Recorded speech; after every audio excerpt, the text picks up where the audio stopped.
वागर्थविव संपृक्तो वागर्थ प्रतिपत्तये जगतपितरौ वंदे पार्वती परमेश्वरौ. त्रिकालवंदनीय प्रातस्मरणीय पूज्य गुरुवर्यांचं स्मरण करून तुम्हा सर्वांचा साक्षी स्वरूप शिवाचे स्मरण करू.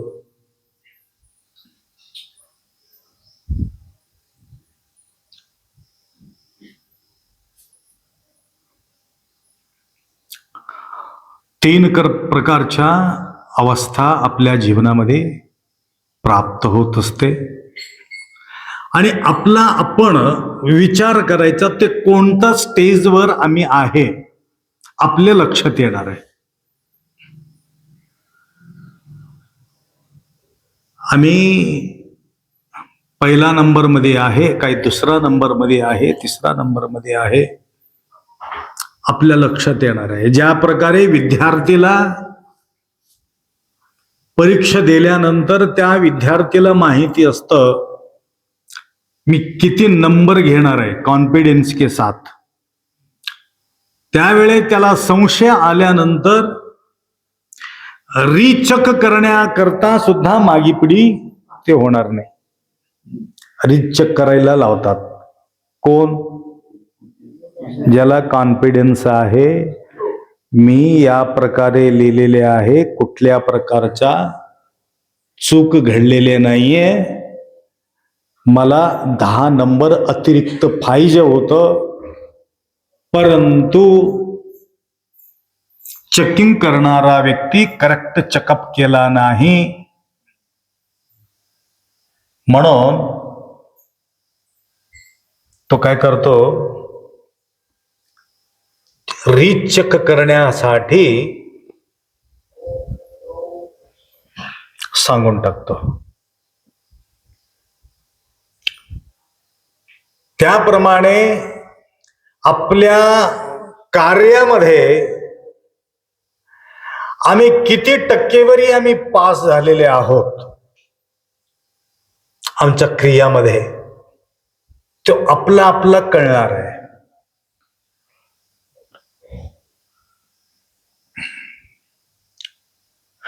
आम्ही परिपूर्ण आहे किंवा नाही ते आपल्या लक्षात येणार आहे.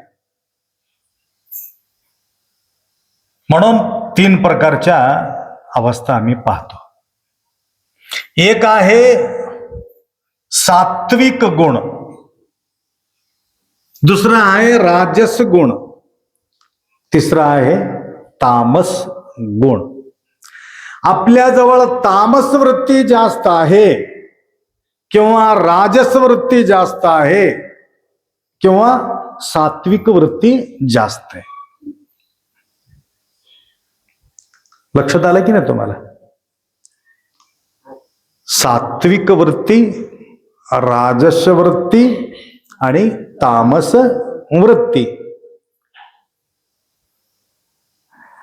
तर परीक्षा कसं घ्यायचं?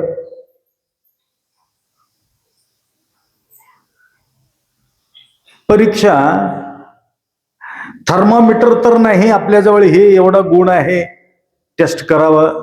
पाणीमध्ये किती अंश TDS चेक करण्यासाठी आपण काय करतो, थोडासा पाणी घेऊन त्याला TDS चेक करतो. काय 70% आहे, 60% आहे, काही 50% आहे. आता तुम्ही जे पाणी पितात ना, ते पाणी किती टक्के आहे तुम्हाला माहिती आहे का? TDS.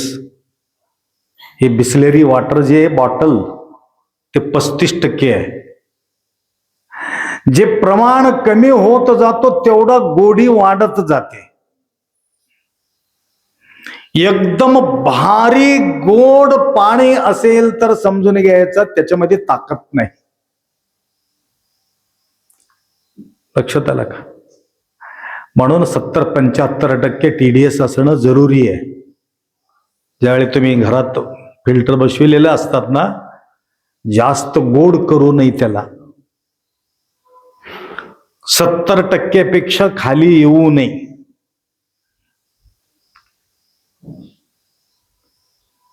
तरी आपल्या या शरीरामध्ये आपल्याला जवळ सात्विक गुण किती आहे, राजस गुण किती आहे, तामस गुण किती आहे, तुम्हाला टेस्टिंग करण्याच्या पद्धती सांगतो. सांगू की माय? थर्मामीटर आपल्या जवळच आहे. ज्या वेळे कुठल्याही काम करत असताना लक्षात घ्यायचं, कुठल्याही काम करत असताना काम करण्यापूर्वीच, काम सुरुवात केलं नाही परंतु काम करण्यापूर्वीच तुम्हाला आनंद वाटत असेल, हे शुद्ध सात्विक गुण आहे. उल्हास भरीत, आनंद भरीत. लक्षात आलं का? ज्यावेळी इथं काम पडू नये, कामाला आम्हाला हजर व्हायचं आहे, कामाला हजर होण्याच्या पूर्वीच आम्हाला आनंद वाटायला पाहिजे. कधी जाऊन मी ते कामाला सुरुवात करू. आपल्याला वाटत असेल तर समजून घ्यायचं, उत्तम सात्विक गुण असलेले व्यक्ती. दुसरा नंबर सात्विक गुण व्यक्ती म्हटलं, काम करत असताना त्याला आनंद वाटत असेल, समाधान वाटत असेल, समजून घ्यायचं सात्विक. आणि काम करून त्याला आनंद वाटत असेल तर राजस वृत्ती. काम करून आनंद वाटत असेल, काम करत असताना आनंद वाटत असेल सात्विक, काम केल्यानंतर त्याला आनंद वाटत असेल राजस वृत्ती, काम केल्यानंतरही सुद्धा समाधान वाटत नसेल तर तामस वृत्ती. जड होते काम, एवढं जड होते त्याला मेलेलंही बरं होतं असं काही म्हणणारे लोक आहेत. हे माझ्या जीवाला का आले देवा, गेलेले बरं होतं. म्हणजे काम म्हटले की तेवढं ताप होते त्याला आनंद वाटत नाही. तर आपला आपण विचार करायचे की टेस्टिंग मध्ये आम्ही काही राजस वृत्तीचा आहोत, काही तामस वृत्तीचा आहोत, काय सात्विक वृत्तीचे आहोत. परंतु हे सात्विक गुण सुद्धा निर्माण करण्यासाठी त्याला संस्कार लागते. ऑटोमॅटिक हे सात्विक गुण निर्माण होत नाही. सात्विक व्यक्ती मिळणं फार कठीण आहे. सत्वगुणी, त्याला सत्वगुण म्हटलेले आहे. सत्वगुणी व्यक्ती भेटणं अवघड आहे. कारण हे सत्वगुण निर्माण करण्यासाठी एक संस्कार असते. त्याला पोटात असल्यापासून एक प्रकारचा संस्कार, ते पिंडाला एक प्रकारचे संस्कार द्यावा लागतं. म्हणून सत्वगुण निर्माण करण्यासाठी जन्मायचा अगोदर पासून त्याला संस्कार देणं जरुरी आहे. लक्षात आलं का? म्हणून गर्भधान संस्कार, गर्भधान संस्कार, डोहाळ जेवण जे असतात ना, त्यावेळेला ते उत्तम संस्कार देणं जरुरी आहे. म्हणून पोटात असताना वीर पुरुषांच्या, महात्मांच्या चरित्र माता वाचायला पाहिजे. आता तर फार अवघड आहे. फेसबुक, युट्यूब, इंस्टाग्राम, ते गर्भवती असताना ते घेऊन बसले. ते जन्मल्याबरोबर लेकरू मोबाईल दे म्हणते. लक्षात आलं? मोबाईलच्या ओढ आणि गोड लागण्याचं एकमेव कारण आहे ते पोटात असल्यापासून आई त्याच्या नादी लागल्या कारणानं जन्मलेले लेकरू सुद्धा मोबाईलचं व्यसन. एक आमच्या बाजूला एक गाव आहे, ते लेकराला मोबाईल गरज नाही, मोबाईलची गरज नाही, परंतु मोबाईल मधला गाण्याची गरज आहे. मोबाईलला हातच लावत नाही लेकरू. हे आकाशची मुलगा लावत नाही, परंतु एक गाणं लावलं गप्प बसते. कोणतं? सांब सदा शिव सांब. म्हणजे ज्या वेळेस ते पोटात असल्यापासून आई श्रवण करत आहे म्हणून ते लेकरं जन्मल्यानंतरही सुद्धा त्या गाण्याचा वेळ. असं 5-6 लेकरं मी बघितलं. आणि हे काही माता ते आवाज कानात पडल्याबरोबर ते नागिनचे गाणं ते होतं बघा पहिले, मन डोले रे तोन तनो डोल, असं गाणं होत. आता मन डुलतेत म्हणून त्या प्रकारे ज्यावेळी आम्ही प्रवचन सुरुवात करतो, हे डायरेक्ट प्रवचन सुरू केले की लोकांना समाधान वाटत नाही. एक सवय लागले, हे म्युझिक म्हणावाच लागते, त्यांना थोडा भजन करावाच लागते, तरच तिथलं व्हायब्रेशन व्यवस्थित होत राहतं. त्याप्रमाणे अंकुरित होण्यापूर्वी त्याला बीजला संस्कार देणं गरज आहे. म्हणून बियाला संस्कार करूनच त्यावेळी पेरणी करतात. लक्षात आलं का? अशा प्रकारच्या संस्कार, वडिलाचा गुण, आईचा गुण, सात्विक गुण, सात्विक गुणाच्या रसायन त्या ठिकाणी निर्माण करावं लागतं. म्हणून सत्वगुणी लेकरू होऊ शकते. त्याच्या गावालाच गेलतो परवा यांनी अर्धावट ऐकलं, परंतु यांना ते लक्षात आलं होतं आकाशला. नंतर फोन करून विचारले, आप्पा तिथं रुकावट केले परंतु पुढचं सांगणं गेले, म्हणून ह्याने तिथूनच फोन करून लेकराला सांगितले होते. कसा राहते बघा संस्कार. त्याच्या गावाला गेलतो मी, मोल मजुरी करून 20-25 लाखाचा घर बांधले ते बाप, कबाड कष्ट करून, लाकडा विकून, मजुरी करून. ते पोरग ऐकत नाही म्हणून मला घेऊन गेले घरला, बसविले, काही काही गोष्टी विचारलं. आप्पा हे घर कोणासाठी केलं मला सांगा. कोण म्हणते? वडील. घर कोणासाठी केलं? हे व्यवहार कशासाठी केलो? एवढं सुंदर 20-25 लाख रुपये घर बांधलो असं. तो पोरग काय म्हणतो, तुला कोण बांधा म्हणले? तुला बांधा म्हणून कोण म्हणले? असं म्हणलं, तुला बांधा म्हणून कोण म्हणले? आता काय सांगू मला सांगा. मला काय लागणार? तुझं घर लागणार, तुझं शेत लागणार, मला काय लागणार? तुला बांधा म्हणून कोण म्हणले? त्यानं म्हणतो ह्याच्यासाठीच बांधलो, त्यानं म्हणते. बघा हे संस्कार आहे का मला सांगा. म्हणून ज्या वेळे ते संस्कार घेऊन बाहेर आल्यानंतरही सुद्धा त्याला सात्विक गुणाचा शृंगार करणं जरुरी आहे. सत्वगुणाचा शृंगार,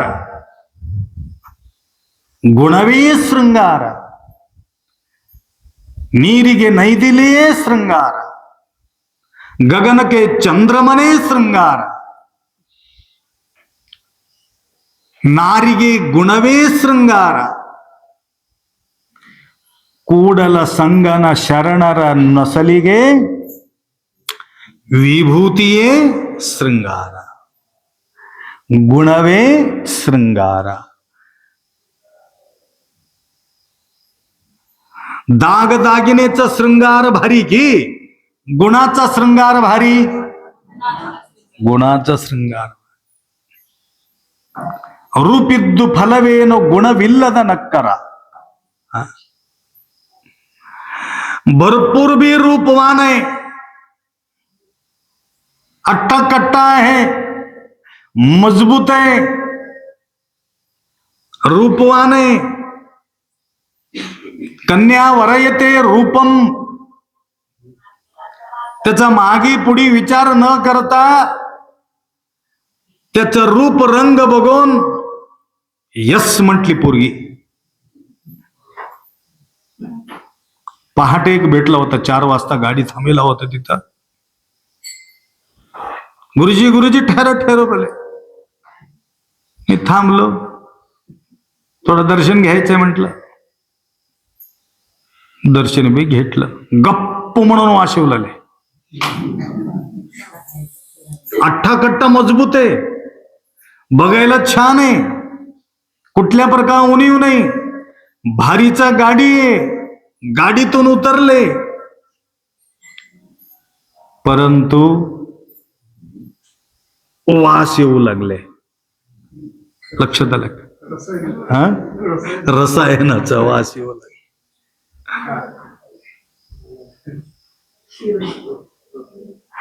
ठीक आहे. ज्यावेळी सावधान समय झाल्यानंतर त्या लेकराला एखादी विचार केलं, काय म्हणते हाल, रूप असून काही मतलब नाही आप्पा, काळा भोर असलं तर चालत होतं, परंतु गुणवान पाहिजे होत. लक्षात आलं? गुणवान पाहिजे. कोणता गुण? सत्व गुण.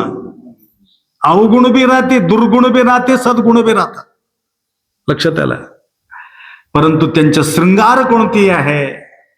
साधू संतांचा शृंगार म्हणजे त्यांच्या सद्गुणही त्याचा शृंगार आहे. गहना आहे, सहना ही त्यांच्या गहना आहे. त्याप्रमाणे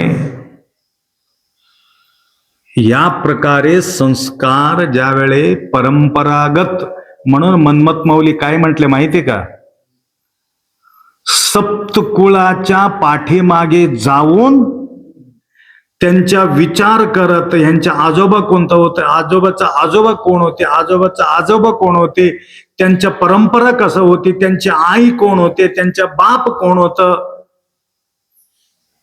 काय बघा म्हटले, 7 कुळ पलीकडे जाऊन बघा.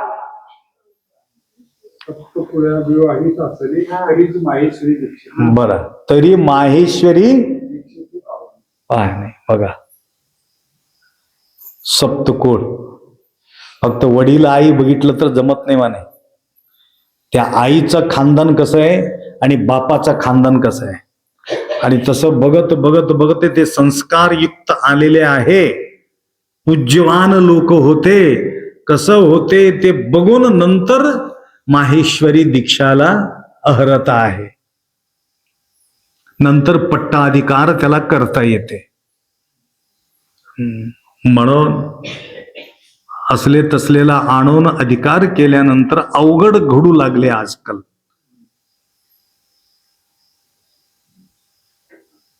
आणि अशा प्रकारच्या संस्कार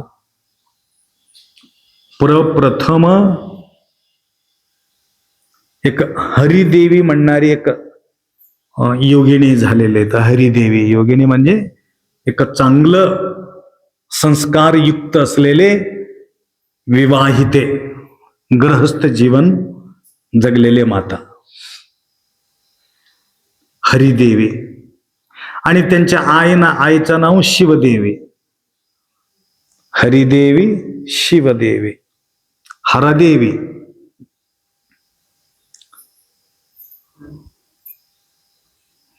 आणि पूजापाठ, जप, तप याच्यामध्ये, या संस्कारामध्ये असणारी शिवदेवी कधीही विचलित झालेले नाही. आणि एक छोटासा बाळ हे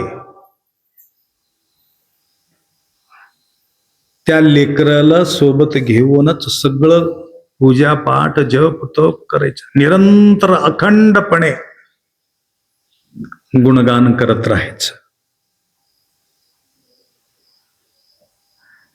वाढता वाढता हरदेवी थोडासा वयाला आल्यानंतर लग्न ठरलं.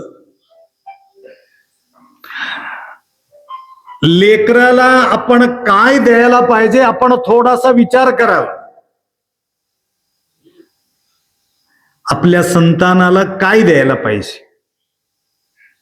एक 100 एकर जमीन तयार करून देणे, गडगंच संपत्त तयार करून देणे, योग्य कन्याला हुडकून त्याला कन्या देणे, आणि त्यांच्यासाठी व्यवस्थित घर बांधून देणे, हे योग्य ठरेल का?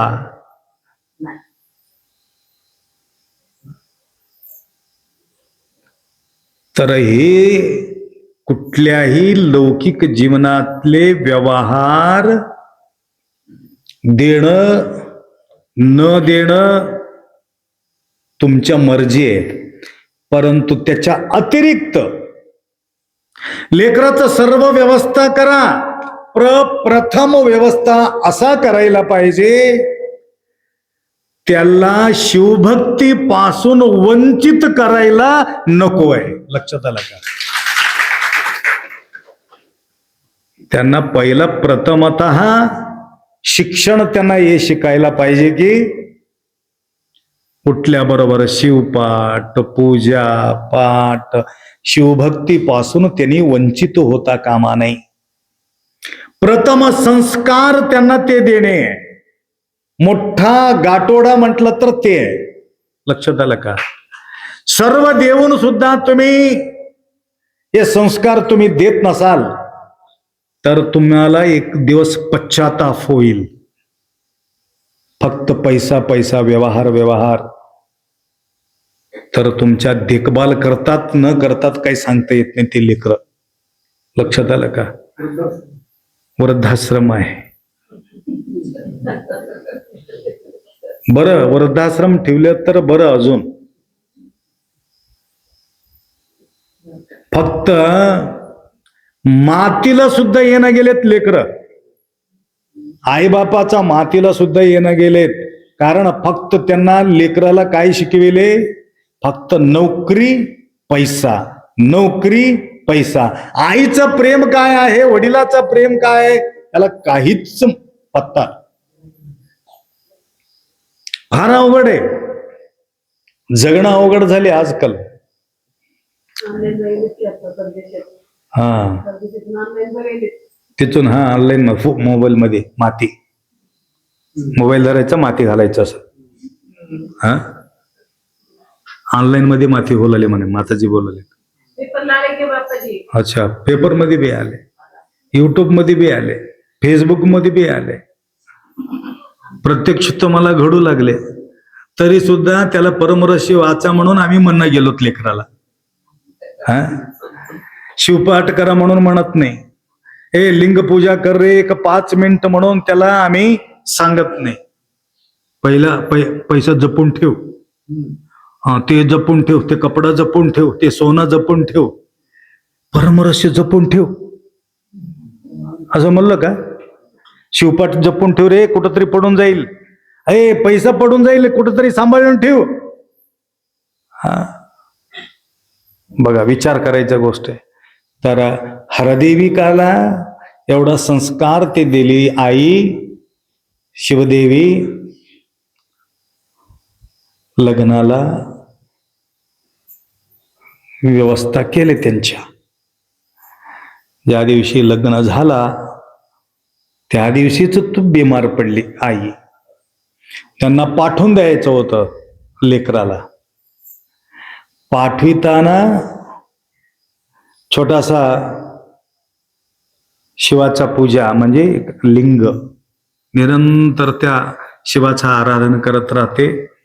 आणि भयानक ताप आल्यामुळं ते डायरेक्ट शंभू महादेव तूच आहे म्हणून त्या ठिकाणी जाऊन ध्यानस्थ बसली. नंतर त्यांच्या लक्षात आलं आता मी राहू शकत नाही. पतिदेवाला बोलविले, आता मला काही अपेक्षा राहिलेले नाही. मला हे माझा मनातला मनोकामना पूर्ण करा महादेवा असं म्हणून तुम्हाला मी काही बोलू शकत नाही.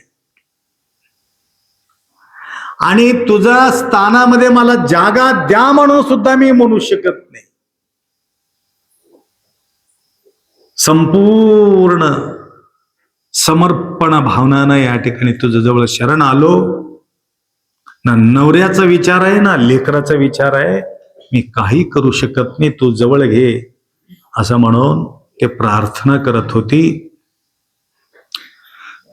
नंतर आखरीला दर्शन घ्यावं पतिदेवाचा म्हणून पतिदेवाला बोलून घेतलं. अहो माझ्याकडे तुम्ही काही काळजी करू नका. तुम्ही आता माझा अंतिम श्वास चाललोय. लेकर तर लग्न लावलेले, काय काळजी नाही, त्याच्या घरला ते जाऊ दे. पतिदेव म्हणाला, असं का बोलतीस? तुला फक्त ताप आले, ताप आल्यामुळे जातीस का तू? नाही, कमी होऊन जाते. माझा काही भरोसा नाही, परंतु मी एवढंच मागणी टाकतो, माझा सारखाच तुम्ही महादेवाचा भक्ती करत करत करत श्वास जोडावा. माझा सारखाच श्वास निघून जावं. आमचं आणि तुमचं मिलन त्या परमधामामध्ये आमचं दोघंचं मिलन व्हावं, एवढंच महादेवाला मागणी टाकतो. मला नंतर मुलीला बोलून घेतलं,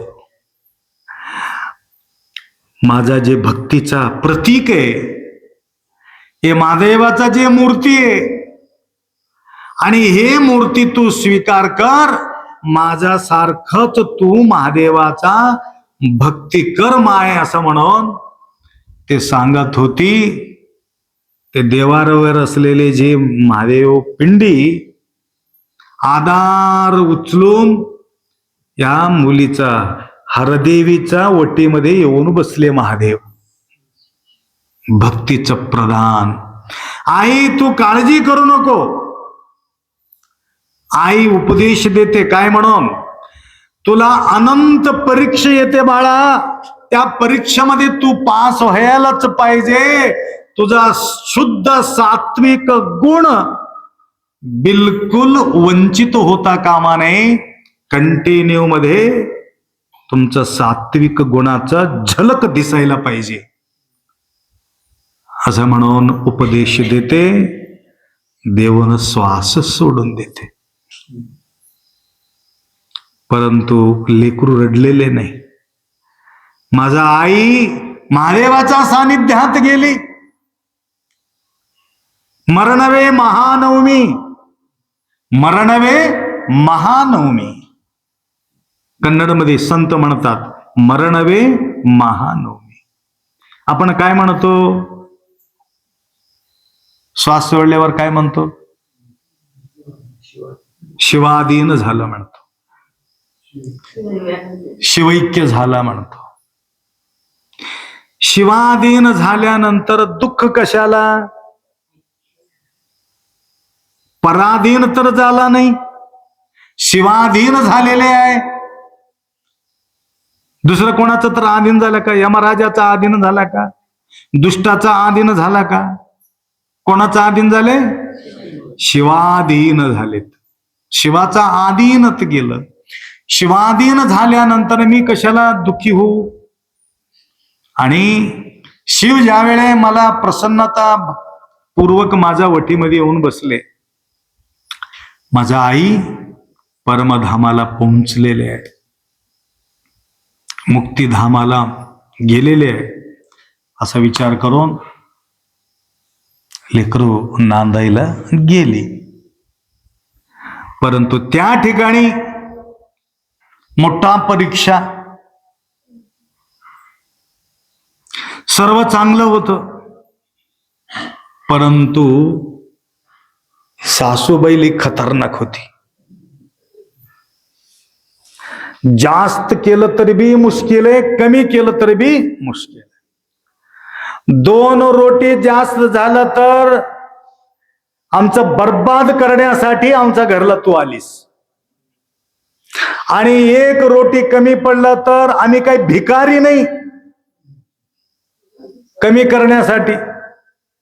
कोणाला कधी भूक जास्त लागते, कोणाला कधी कमी लागतो, आणि त्याचं भूक ह्या लेकराला काही कळणार आहे का?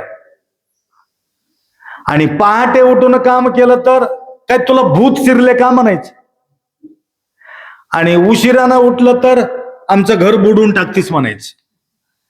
काही केलं तर त्या ठिकाणी नाव ठेवणारे काही तुम्ही सासू, तसा नाही माय, तुम्ही लय भारी आहो, तुम्ही नावच ठेवणार नाही.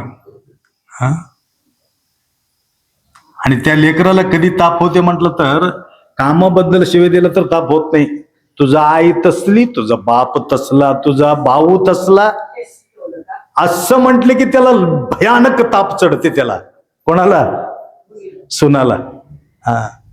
सुनाला कधीही त्या पद्धतीचा भाषा वापरू नका. म्हातारी तुम्ही होणार आहात, त्यावेळी तुम्हाला पाणी मिळणं अवघड होते. लक्षात आलं का? सांभाळून ठेवायचं, वस्तूला सांभाळून ठेवायचं. एक प्रकारचे सोन बी एक वस्तू आहे समजायचं. आणि हे पाहू वाटलं नाही त्याला, नवऱ्याला. बोलावं अवघड आहे, न बोलावं सुद्धा अवघड आहे. एक दिवस पत्नीला जवळ घेऊन बोलतो, हरदेवी, हे काय तुझं, किती सहन करायचं? आम्ही काय करूया, आम्ही वेगळं होऊया. वडील असेपर्यंत व्यवस्थित होते. वडील शिवाधीन झाल्यापासून भयानक ताप सुरू झाली. त्यावेळेला आम्ही वेगळं होऊया, त्याने एकटं पडू दे. ते लेकरू काय म्हणते माहितीये का? या वयामध्ये सासूबाई जावं कुठं, त्यांची सेवा होती कसं? करू दे, किती म्हणून करते, किती म्हणून ताप देते, त्याबद्दल तुम्ही काळजी करू नका. त्यावेळेस त्याने म्हणायचं, तू साक्षात खरं खरं देवी आहेस, माझा भाग्यात भेटलीस तू, म्हणून त्याच्या त्यांनी स्तुती करून घ्यायचा आणि त्याच्या बी स्तुती करायचा. परंतु कधीही ढगमळ झालेले नाही ते लेकरू.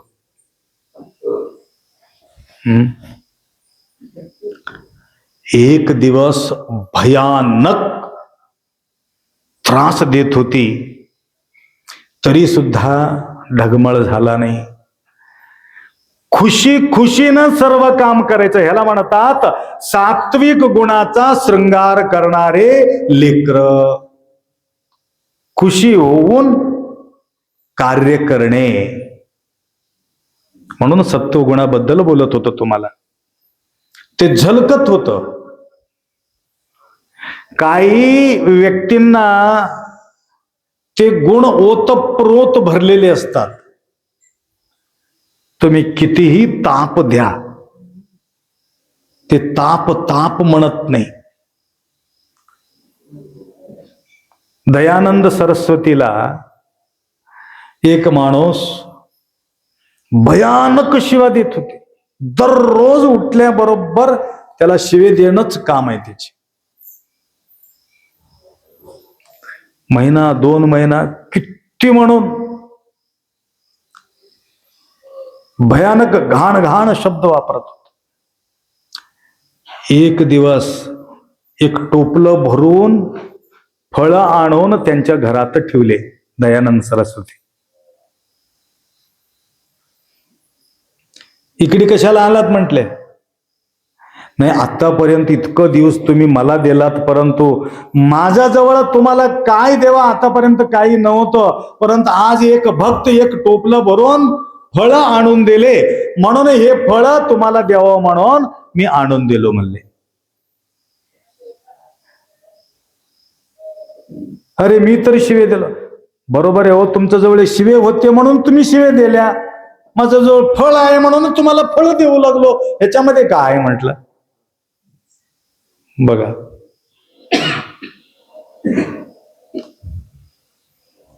जो व्यक्ती आपल्याला अहित पाहतो, अहित बघणाऱ्या व्यक्तीच्या प्रती सुद्धा संतांचं काय असते गुण,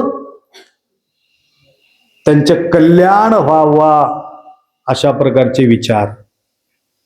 त्याप्रमाणे महादेव प्रकटलं, प्रसन्न झाले महादेव. हरदेवी तुला काय पाहिजे ते सांग. देवा तुला काही द्यायचं असेल तर मला एक गोष्टी द्या, मी मागणार नाही, परंतु तुम्ही म्हणतात म्हणून मी मागतो. काही नाही, माझा सासूबाईचा चांगलं गुण करा आणि आमच्या सासूबाईला सुद्धा तुमचं भक्ती करण्याची शक्ती द्या म्हणजे. आम्ही तिघही मिळून तुझा सेवा आम्ही करत राहू, हेच माझा मागणी आहे. दुष्ट दुर्जन मंगळ त्यांच्या हृदय हो, त्यांचे हृदय निर्मळ होऊ दे. महादेवा मला काही मागणी नाही, माझं सासूला सुखी समाधान ठेव. तेवढंच नाही, तुमच्या भक्ती करण्यासाठी त्यांच्या ओढ लागू दे. माझा पतिदेव तर करू लागलेत, परंतु आमच्या तिघही तुझं गुणगान करत राहावं ह्या घरामध्ये म्हणून मागणी टाकतात बघा. आम्ही असेल तर कसं बी वय झाले, महादेवा लवकर घ्या की कशाला ठेवलीस त्याला. कधी कधी बोलून येतात मला, कशाला दर्शन द्यायला. बेमार असतात सासू किंवा आई, बेमार असतात, आप्पा दर्शन द्या दर्शन द्या. कधी जाणार आहे, लवकर जाणार की बघा. कधी बरं होईल म्हणून असं विचार ना, कधी जाणार आहे विचार करायचा गोष्ट आहे. त्याकरता त्याच्या मृत्यूबद्दल न विचार करता ते लेकरू काय मागितलं, त्यांच्या सत्वगुण जागृत करून टाका. भक्ती करण्यामध्ये एक शक्ती प्रदान करा. तुझं लागी हेची मागो, नामाचा त्यांना छंद लागो, त्यांना छंद लागू दे, नामाचा गोडी ओढी लागू दे. अशा प्रकारच्या मागणी हरदेवी मागतात. अजून बी सुद्धा ते अमर आहे, त्यांच्या पूजापाठ होत राहते, त्यांच्या यात्रा उत्सव भरत राहते. प्रतिवर्ष रथयात्रा होत असतो, लाखो पब्लिक त्या ठिकाणी हरदेविकेच्या यात्रा करण्यासाठी अजून सुद्धा लोकांच्या धार चालू आहे. त्याकरता अशा प्रकारचे आपलं जीवन सार्थकता करून घेण्यासाठी या सत्वगुणाला सांभाळून ठेवायचं, तामस वृत्तीला टाळायचं, तर आपलं जीवन सफल होतो. म्हणून या पुण्यमय स्थानामध्ये आल्यानंतर आपोआप सत्वगुण जागृत होतात. लक्षात आलं का? या ठिकाणी गुण येऊ दे म्हणायचं गरज नाही. कितीतरी छान रीतीने खुशीने कसे केलेत माहितीये का? खुशीनं स्वयंपाक करायचा अगोदरच आपण काय करू, कसं करू, काय केल्याने भक्ताला समाधान होईल, किती तळमळ करत होते वैजनाथ महाराजजी. 10-15 बायाला बोलून आणो, सर्व चपाती वगैरे व्यवस्था करो. किती सुंदर सेवा, भरपूर भरपूर भरपूर भरून खाल्ले. आणि अशा प्रकारच्या भक्तांच्या समाधानही आमचा समाधान आहे. शरणर बरवेने प्राण जीवाळवय्या. मी प्रसन्न कधी होतो म्हटलं तर शिवभक्तगण ज्यावेळे प्रसाद ग्रहण करत असलेले पाहून मला समाधान होते, म्हणून अण्ण बसवण्णा म्हणते. म्हणून भक्ती भंडारी बसवण्णा, भंडारी बसवण्णा. जंगम तृप्ती ही माझा तृप्ती म्हणणारे बसवण्णा. त्याप्रमाणे आज उद्याचा दिवस चिंताकी रेड्डी, नरसा रेड्डी ना, नरसा रेड्डी परिवार के साथ, मित्र परिवार के साथ या ठिकाणी आलेले आणि उद्याच्या नियोजनासाठी त्यांच्या तयारी आहे. अशा प्रकारचे तळ बघा, कुठं लांब पूर्ण तेलंगणा बॉर्डरहून इथपर्यंत येऊन सगळ्यांचा देखभाल करणे सहज गोष्टी नाही. तरी सुद्धा सेवेमध्ये तत्पर आहेत.